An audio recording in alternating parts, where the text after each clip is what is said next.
Family suddenly disowned me for refusing to fund my sister's choices. "You owe her everything!" they screamed. I smiled and cut them off. Now they're begging because, you know, when you hear your own family scream at you that you owe someone everything, it does something permanent to you. Especially when it's been your whole life, when your role wasn't son or brother. It was servant. Growing up, it was never really about me. It was about Sarah, my younger sister. Sarah was the golden child, the bright star. And me? I was the gravity that was expected to keep her from falling. My parents made it painfully clear. If Sarah needed anything, a ride, money, a cover story, I was supposed to drop whatever I was doing. No questions asked? "You owe her everything," they'd bark whenever I hesitated. Every award I earned, every milestone I hit, every dollar I saved, it wasn't mine. It was the family's, which really meant it was Sarah's. At first, I told myself it was temporary. Sarah would grow up. She'd get it together. I told myself that once she was older, things would even out. That eventually, they'd be proud of me for who I was. But time has a cruel way of erasing those kinds of fantasies. I remember one Thanksgiving, sitting at the table, surrounded by family, and yet feeling more alone than I ever had. My sister was flashing her new designer handbag, one she deserved after dropping out of her third college. My parents beamed like she had cured cancer. Meanwhile, I had just finished paying off their mortgage behind the scenes, and not a word was said about it. Not a thanks. Not even an acknowledgement. That night, as I drove home through the empty streets, headlights cutting through the mist, a thought crept into my mind for the first time. What if I just stopped? What if I stopped paying? Stopped helping? Stopped living for people who only saw me as a wallet with legs? At the time, I shoved the thought away. Buried it. Told myself it was just exhaustion talking. After all, family was family, right? But deep down, the first cracks had started to form. And cracks have a way of widening when you least expect it. It happened on a Sunday afternoon, the kind of lazy day when you should be worrying about nothing more than what movie to watch. I was cleaning out my email inbox when I stumbled across a forwarded message from my mother. At first, I thought it was a mistake, just a random attachment she sent by accident. But curiosity got the better of me. It was a financial plan. A very detailed one. Budgets, projections, lists of expenses, all centered around Sarah's newest business venture. Some sort of boutique cafe/art gallery that she wanted to open in a town she'd visited once on a weekend trip. The thing that made my stomach turn? At the bottom of the document, in my mother's messy cursive, she had written, "We'll have James fund the startup. He owes her everything anyway." That line hit me harder than I could have ever expected. It wasn't just a guilt trip anymore. It wasn't some heat-of-the-moment shout. No, this was planned. Carefully, coldly. They were orchestrating my future behind my back, expecting, assuming, that I would foot the bill for yet another one of Sarah's reckless dreams. And the worst part? Sarah had signed her name at the bottom too. As if it was already a contract. As if I had no say in it. For a long time, I just sat there, staring at the screen, feeling the quiet hum of my apartment around me. No anger yet. No sadness. Just a kind of numb clarity. They never loved me for me. They loved what I could do for them. That realization, it was like a lock clicking open inside my chest. This wasn't just a bad family dynamic. This was betrayal. And for the first time in my life, I realized, maybe I didn't have to play along anymore. I didn't call. I didn't text. I didn't send a long, emotional email like the old me might have. No, I drove straight to my parents' house. It was late afternoon when I pulled into the driveway. The sky was that heavy kind of gray that makes everything feel more serious, more final. I remember sitting in the car for a second, gripping the steering wheel, staring at the front door. The same door I'd walked through 1,000 times, always hoping for approval that never came. Not this time. This time, I was here for me. I walked up the steps and knocked. I didn't even wait for them to answer. I opened the door and stepped inside. I could hear laughter in the kitchen, my parents, my sister, all of them talking like nothing was wrong. When they saw me, the room got quiet. You could practically feel the temperature drop. "James," my mother said, voice bright but strained. "We were just talking about you." "I bet you were." I held up my phone, the email open on the screen. "I read it," I said. They exchanged quick glances, the kind that give everything away. "Read what?" my father asked, already playing dumb. I didn't raise my voice. I didn't shout. I just stepped forward and placed the phone on the kitchen table between us. "The plan," I said. "The one where you decided that I'd fund Sarah's cafe." Without asking me. Without even telling me. Like it was expected. Sarah scoffed and leaned back in her chair, arms crossed. "It's not that big of a deal," she said. "You're successful. You can afford it." I stared at her, feeling something inside me harden, something that would not be softened again. "You think because I worked hard, because I made something of myself, that you're entitled to it," I said, my voice quiet, razor sharp. My father leaned forward, his voice dropping into that low, dangerous tone he always used when he thought he could bully me back into line. "We raised you," he said. "We sacrificed for you. You owe her. You owe us." There it was again. That old poisoned refrain. You owe her everything. But something had shifted inside me. I smiled, not kindly, but coldly, cleanly. "No," I said. "I don't owe you anything." My mother gasped like I had slapped her. Sarah's jaw dropped. My father stood up from his chair so fast it scraped loudly across the tile. "You ungrateful little..." he started. But I was already turning toward the door. "I'm done," I said over my shoulder. "With all of you." And for the first time in my life, the first time, I felt no guilt at all. Just freedom. When I stepped outside that day, the cold air hit me like a baptism. I stood on the porch for a long moment, breathing it in. It felt like waking up from a long, heavy dream. For years, my life had been built on guilt, on trying to earn scraps of love from people who only loved what I could do for them. No. I wasn't angry anymore. I wasn't sad. I was done. By the time I drove home, the decision was fully formed. I would not be the good son anymore. I would not fund Sarah's disasters. I would not pick up the phone when they needed another bailout. I would not show up when it was convenient for them and be invisible when it wasn't. I blocked their numbers that night. Blocked their emails. Changed my work contact details, just in case they tried to get clever. I even went as far as looking at apartments in another city, somewhere they wouldn't casually show up at my door. I wasn't running away. I was moving forward. And it amazed me how easy it was once the decision was made. There was no sleepless night. No second guessing. No gnawing guilt. Just a steady, growing peace. For the first time, I wasn't carrying the weight of 3 other people's mistakes on my back. I was standing tall on my own. And somewhere deep inside, a voice whispered, "This is what freedom feels like." The first few months were strange. Not bad, just quiet. No frantic calls. No angry texts. No guilt trips wrapped in fake concern. At first, the silence felt almost unnatural, like walking into a room where the noise had just been sucked out. But slowly, it became beautiful. I poured myself into my work. Without their constant interruptions and demands, my career took off like wildfire. I landed 2 major clients within the first 6 months, contracts that gave me the kind of financial security I'd only dreamed about before. With the extra money, I bought a house, not a mansion or anything, but a beautiful, cozy place with a big oak tree out front and a kitchen that always smelled like fresh coffee. More importantly, it was mine.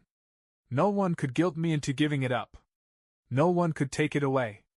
I built a circle of real friends, the kind of people who didn't measure my worth by what I could do for them, but by who I was when I wasn't doing anything at all. People who saw me, really saw me, for the first time in my life. And then, there was Anna. She wasn't flashy or dramatic like Sarah had always been. She was steady. Kind. She listened when I spoke, laughed at my jokes even when they were bad, and celebrated my victories without a hint of envy. When I told her about my past, about how I grew up believing my only value was what I could give, she didn't pity me. She just took my hand, squeezed it, and said, "You're enough, James. You always were." Those 5 words healed something in me that years of hard work and silent suffering never could. I was thriving. And for the first time, it wasn't in service of anyone else's dream. It was for me.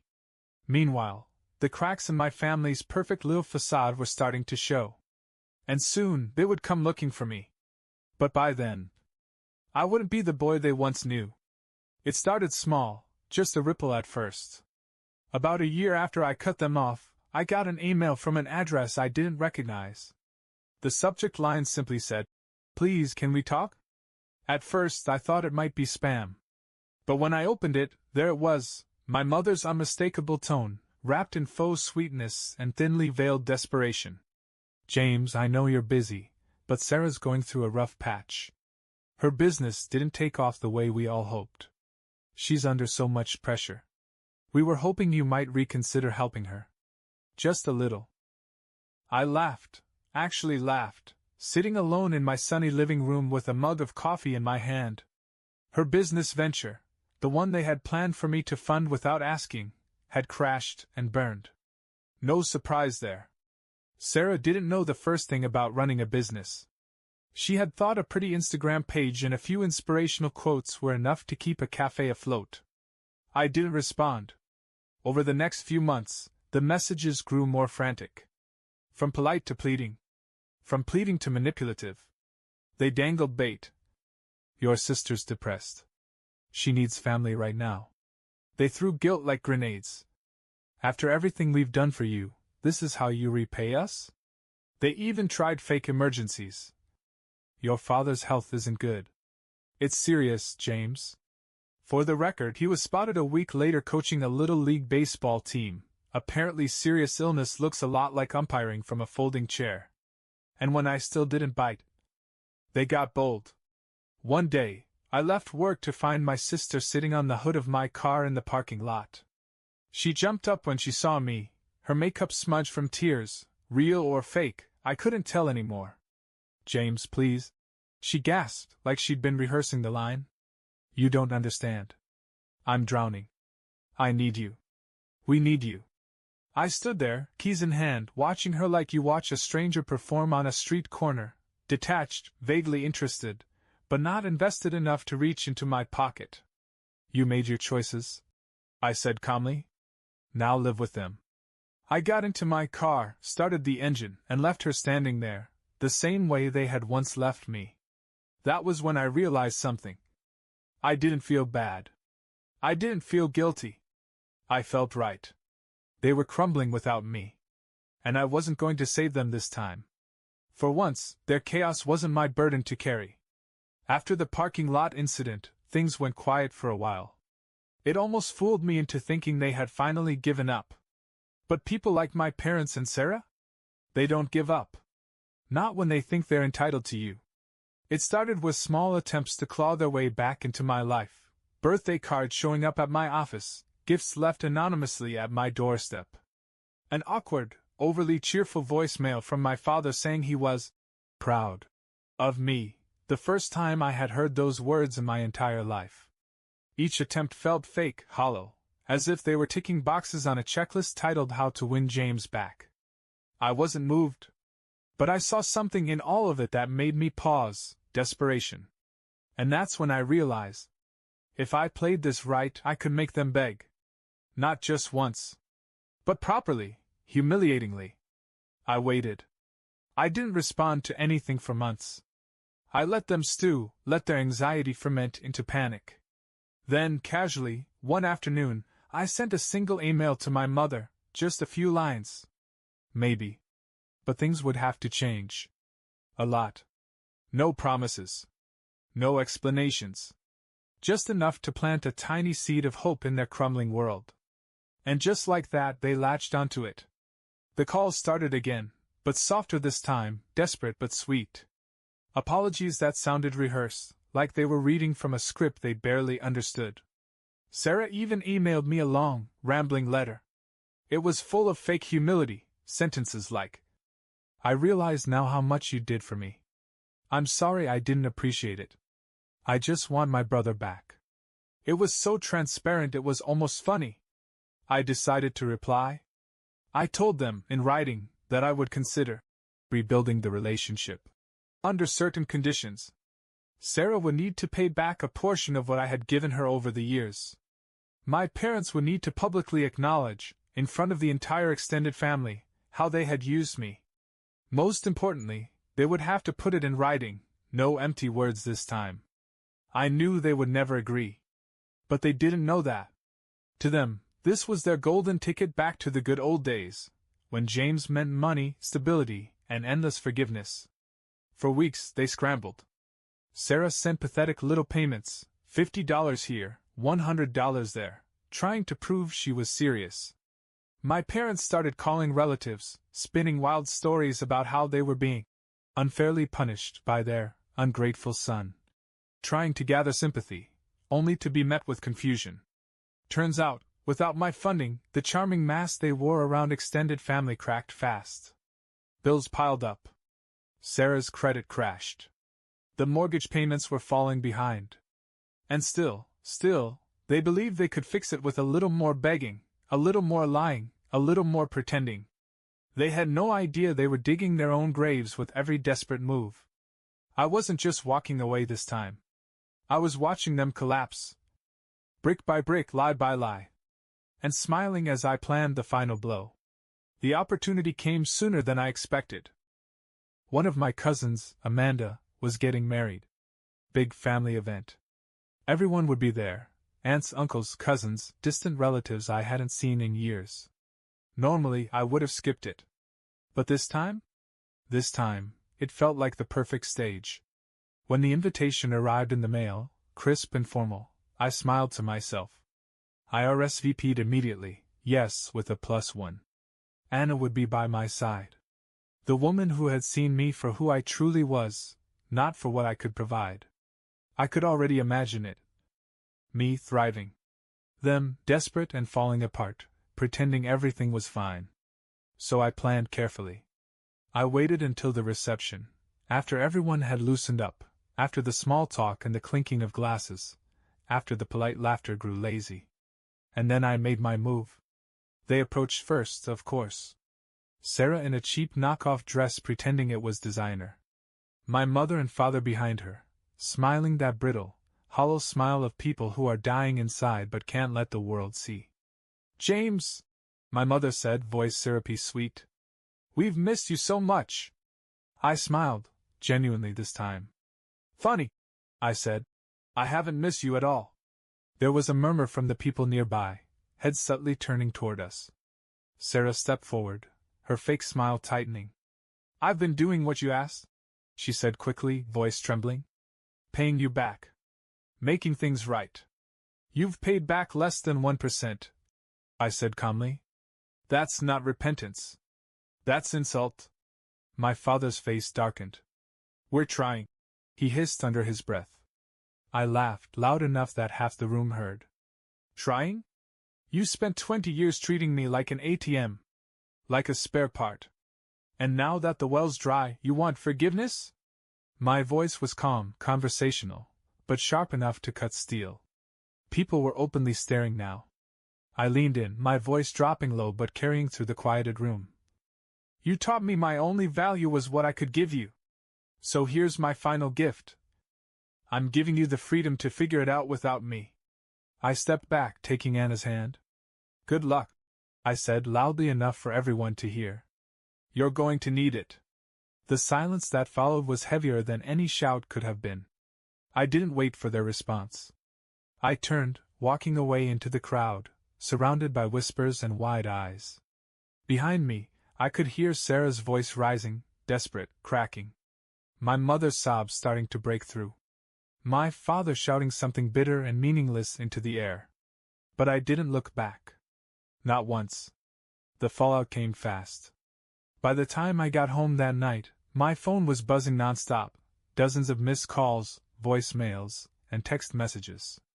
Some angry. Some pleading. some so incoherent they were almost funny. I didn't answer any of them. Instead, I sat on my back porch with Anna, the stars bright above us, a soft breeze moving the trees. I cracked a beer, leaned back, and for the first time in years, I didn't feel the gnawing pressure in my chest. No more weight. No more chains. I was free. Over the next few days, the messages grew more desperate. Sarah emailed me long, weepy paragraphs about how humiliated she was, how heartless I was, how family sticks together through hard times. My mother sent pictures of old family vacations, as if nostalgia could erase a lifetime of betrayal. My father, always too proud to grovel properly, sent one terse message. I hope you're proud of yourself. You've destroyed this family. I didn't respond. Not once. Instead, I made it official. I changed my phone number. I changed my email addresses.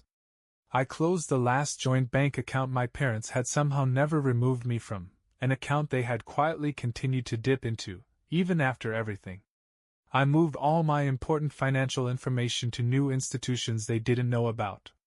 I even adjusted the beneficiary on my own insurance policies and legal documents.